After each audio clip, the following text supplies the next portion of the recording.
Hello students. Today we begin with a new chapter, reproduction in plants and animals.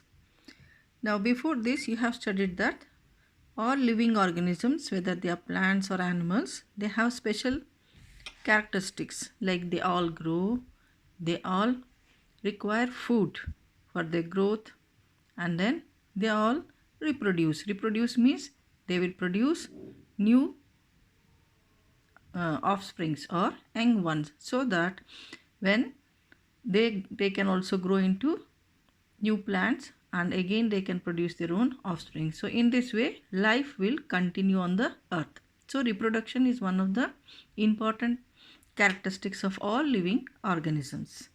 So we are going to see what is reproduction. Okay, now let us see. Reproduction is one of the most important characteristics of life, as it maintains the continuity of life on the earth. The process by which living organisms produce new individuals of their kind is called reproduction. So it is important because by this process only life will continue on earth, and the production of new organisms is called as reproduction. That takes place in both plants, animals, even in the microorganisms. So this is the warming up exercise. That means you have already studied this in the previous classes. Name the two steps by which reproduction takes place in plants. So one you have seen vegetative propagation, and in the other one you have seen by the formation of seeds. Okay. Label the different parts of flower. You already studied in the previous class that the flower has 4 different parts: sepals, petals, stamens and pistil. Okay. Name the following parts of a flower. Male reproductive part. So the male reproductive part of a flower is the stamen. So all these are stamen. There are so many stamens here. Now what is the female reproductive part? That is the pistil, which you can see in the center. This is called as pistil. Now modes of reproduction. Modes means various types. There are two main modes of reproduction in both plants and animals. One is called as asexual reproduction and the second one is sexual reproduction.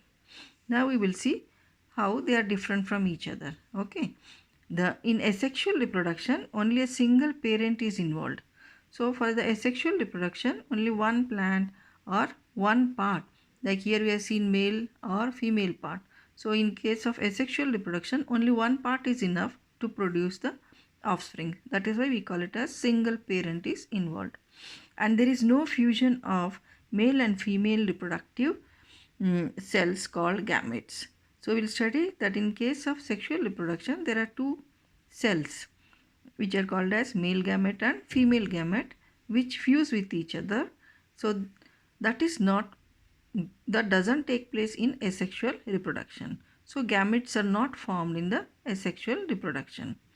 So as only one parent is involved here, the offsprings are exactly the same as that of the parent. So here the offspring will be looking like the parent only, because it has come from one parent only. Like when you cut a rose flower plant and put that stem in the soil, what will happen? The stem will grow into a new rose flower plant, and it will also produce the same type of flowers as the parent plant. So we have seen that only one parent is involved in this. Now see, in asexual reproduction there are two parents, male and female. So mostly you can differentiate the male and female forms in case of animals. Okay. So they are involved in reproduction. The male produces the male gamete called sperms, whereas the female produces the female gamete called eggs or ova. So the eggs and ova are the female gametes and the male gametes are called as sperms.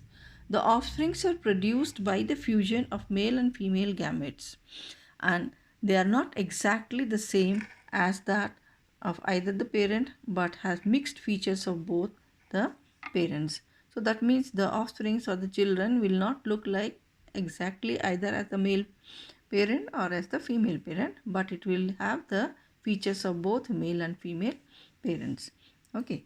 So in this way there are two modes of reproduction. One is asexual reproduction, second is sexual reproduction.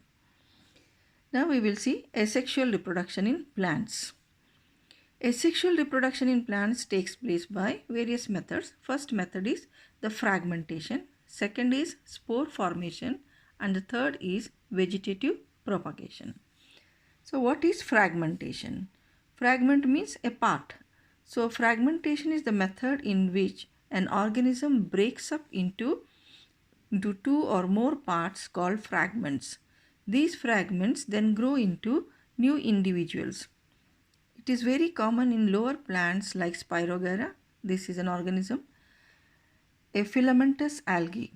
Algae belongs to plant kingdom and it looks like a filament or thread like. That is why it is called filamentous algae.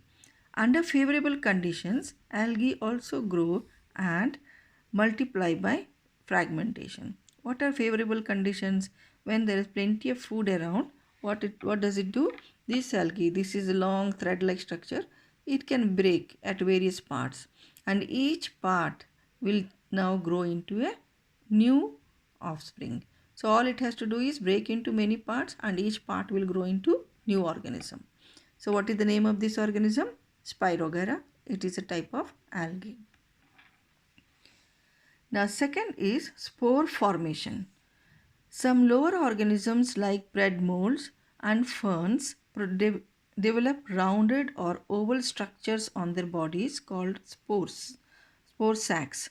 The cytoplasm inside the spore sac divides, form many tiny microscopic unicellular spherical bodies called spores.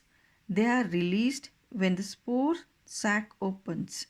They develop a thick wall around them which enables them to survive under harsh conditions. On getting favorable conditions, spores germinate into new individuals. So now let us see the lower organisms means smaller ones and see the bread mold. When you leave the bread outside, you will find black spots. Before that, you find on the bread some cotton-like white threads grow on it. So this cotton-like thread is called as bread mold. It is a fungus. And ferns. You might have seen the ferns. Ferns are mostly used, put in the pots for decorations. Okay. Now they develop what? Some round or oval structures on their bodies. So these oval structures are called as spore sacs. Now see, this is the piece of bread and you can see here these fiber like structure. This is the body of this fungus.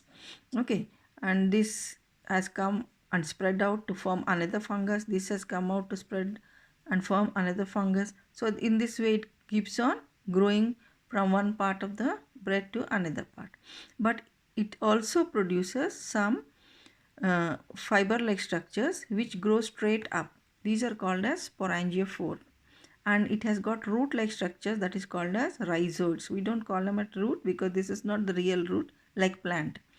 So these are rhizoids which acts like a root and anchor this fungus on the bread.